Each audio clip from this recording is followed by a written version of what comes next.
Ayan guys, good morning. Ayan, dito tayo, papasukin natin yung masukal na gubat. Maghahanap tayo kung anong mahahanap natin dito.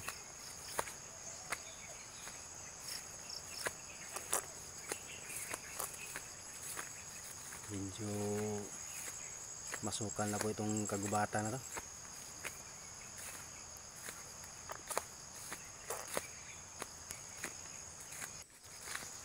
Ayan, shout out nga pala dyan sa ating mga solid supporters, sa ating mga viewers.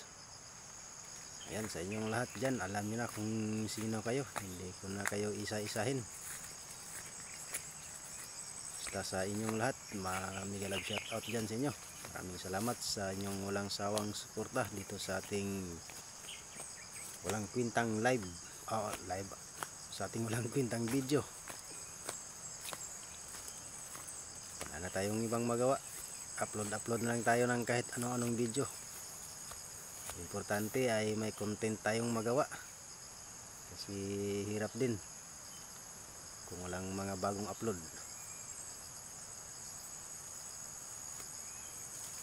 Ayan, medyo ano po kasi dito, sobrang masukal tong kagubatan na to. Iwan ko kung saan papunta ito, basta may hahanapin tayo dito.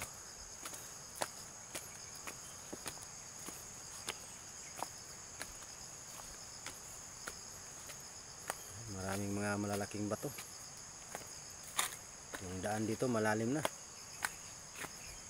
dahil na siguro sa kalumaan sa daan na to.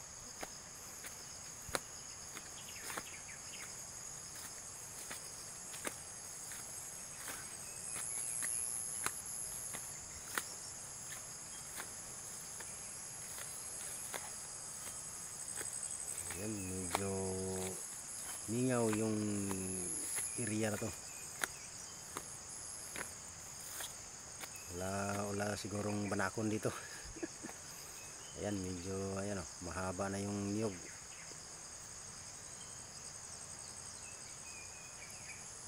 Dahil na rin sa katandaan itong niyog na to, mataas na.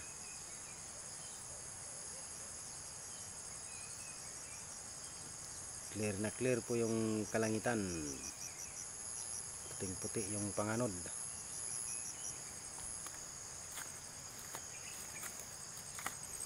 Patuloy tayo sa paglakad.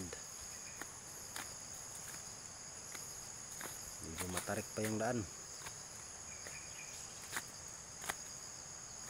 Ayan guys, parang may nakikita tayo sa unahan.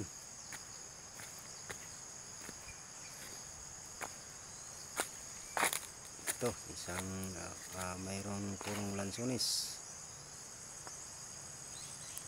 Ayan, maraming bunga, may hinog na.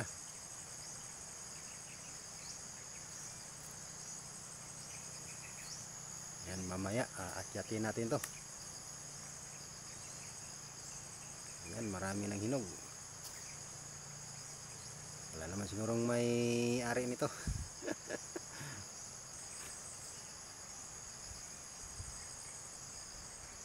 Hindi na natin kunan ng video sa pag-akyat, baka malaglag tayo at pagtawanan pa tayo. Ayan, maraming bunga. Ayan, hinog na.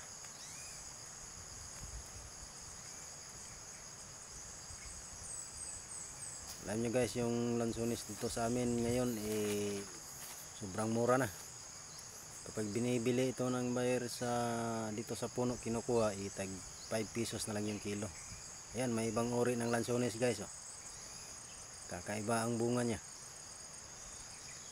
hilaw pa dahil green. Anong variety kaya ng lansones na yun?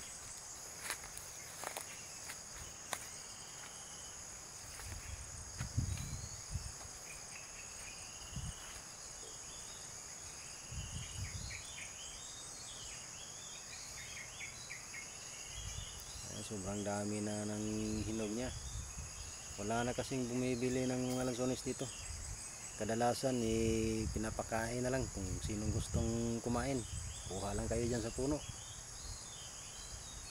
Ito yung season kasi ng lansones dito na magsabay-sabay kasi yung bunga, kaya yun, bagsak presyo na.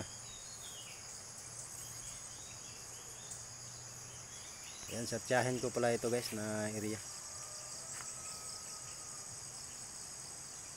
Yung ibang puno dito wala na, pinuputol na. Mga ano to, native na lansones lang ito. Yung nasa taas, yung mga hulo at saka yung loko, yun mga bagong variety nila.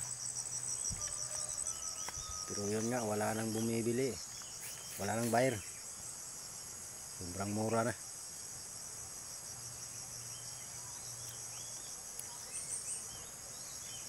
Ayan o, daming bunga sa taas.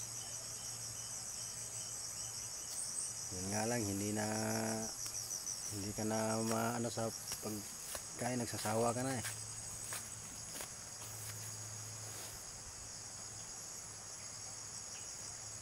Hindi na kasi na asikaso tong area ng tiyahin ko, kaya mas madamo. Ayan, may mga kakao pa dito.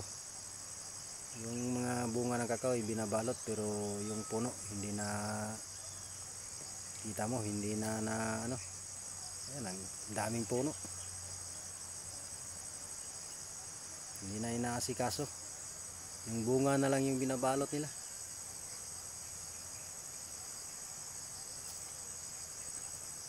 Ayan o, nabubulok na nga yung ibang bunga.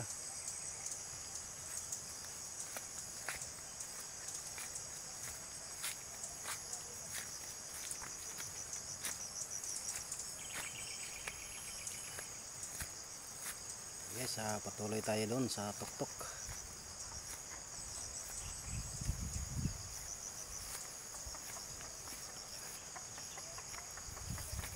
Ayan, may manok pa.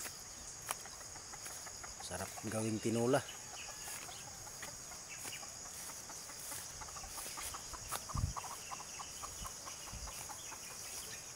Pag nahuli kita diyang manuka ka, matinula kita mamaya.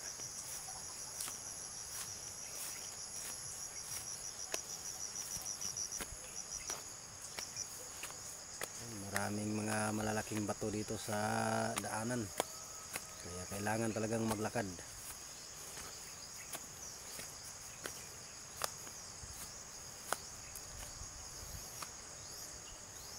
Muntik na tayo umabot dun sa patag. Yan, dyan tayo galing kanina, dyan tayo dumaan.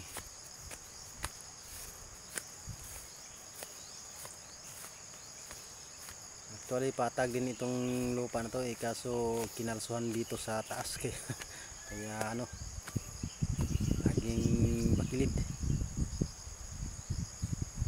Guys, dito na tayo sa patag area na to ng lupa ng tiyahin ko.